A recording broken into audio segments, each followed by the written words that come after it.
Hello friends, దేవుని నామంలో మీ అందరికీ వందనాలు తెలియజేస్తున్నాను.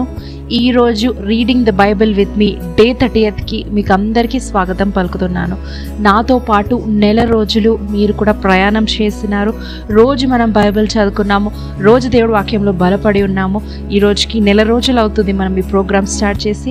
అంతా దేవునికి మహిమ ఘనత ప్రభావం మాత్రమే. మరి ఈరోజు మనము మన ప్రోగ్రామ్ స్టార్ట్ చేసుకుందామా?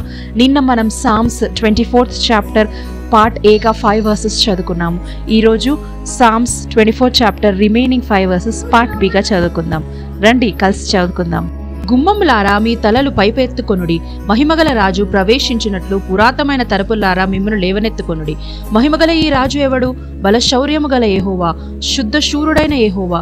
గుమ్మములారా మీ తలలు పైకెత్తుకొనుడి, పురాతనమైన తలుపులారా మహిమగల రాజు ప్రవేశించినట్లు మిమ్మల్ని లేవనెత్తుకొనుడి. మహిమగల ఈ రాజు ఎవడు? సైన్యములకు అధిపతి యెహోవాయే, ఆయనే ఈ మహిమగల రాజు. 10 వర్సెస్ లో మనం ఏం చూస్తున్నామంటే 6th verse లో ఎవరైతే ఆశీర్వదింపబడతారో అని చూస్తున్నాము. మనం లాస్ట్ 5 వర్సెస్ లో ఒక 4 పాయింట్స్ నేర్చుకున్నాం, ఎవరైతే ఆశీర్వదింపబడతారు అని. ఈ రోజు లాస్ట్ 5th పాయింట్ ఇక్కడ వాక్యంలో చెప్తున్నట్టు ఎవరు ఆశీర్వదింపబడతారు అంటే ఆయనను ఆశ్రయించువారు, యథార్థ హృదయముతో ఆయనను వెదుకువారిని దేవుడు ఆశీర్వదిస్తారట. ఇక్కడ ఏముంది తెలుసా? గుమ్మములారా మీ తలలు పైకెత్తుకొనుడి, మహిమగల రాజు ప్రవేశించినట్లు పురాతనమైన తలుపులలారా మిమ్మల్ని లేవనెత్తుకొనుడి. మహిమగల రాజు ఎవరు అని ప్రశ్న వేస్తున్నాడు. బలశౌర్యుడైన యెహోవా, యుద్ధ శూరుడైన యెహోవా, సైన్యములకు అధిపతియగు యెహోవాయే ఆ మహిమగల రాజు అని దావీదు చెప్తున్నాడు. అంత మహిమగల రాజుని నువ్వు నేను పూజిస్తున్నాము. గుమ్మములారా నీ తలుపు తెరవండి అంటే నీ హృదయపు తలుపులు మూసుకుపోయి ఉన్నాయేమో, నీ హృదయపు తలుపులు యెహోవా కొరకు మూసుకుపోయి ఉన్నాయేమో. అదే అంటున్నాడు దేవుడు, నీ హృదయపు తలుపు తెరవండి, ఆ మహిమగల రాజు నేను నీ జీవితంలో ప్రవేశిస్తా.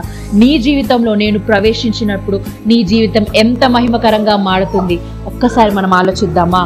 ఒక్కసారి మనం జ్ఞాపకం చేసుకుందామా? అదే చెప్తున్నాడు దేవుడు ఈ 5 verses లో. ఎవరు అయితే ఆశీర్వదింపబడతారో ఆయనను వెదుకువారు, యథార్థంగా ఆయనను వెదుకువారు ఆశీర్వదింపబడతారు. నీ హృదయము ఆయన కొరకు తెరిచి ఆయన జీవితంలో ఎంటర్ అయినప్పుడు అదే రీతిగా ఉంటుందో ఒక్కసారి నువ్వు చూసుకో. కళ్ళు మూసుకుందామా ప్రతి ఒక్కరం కూడా?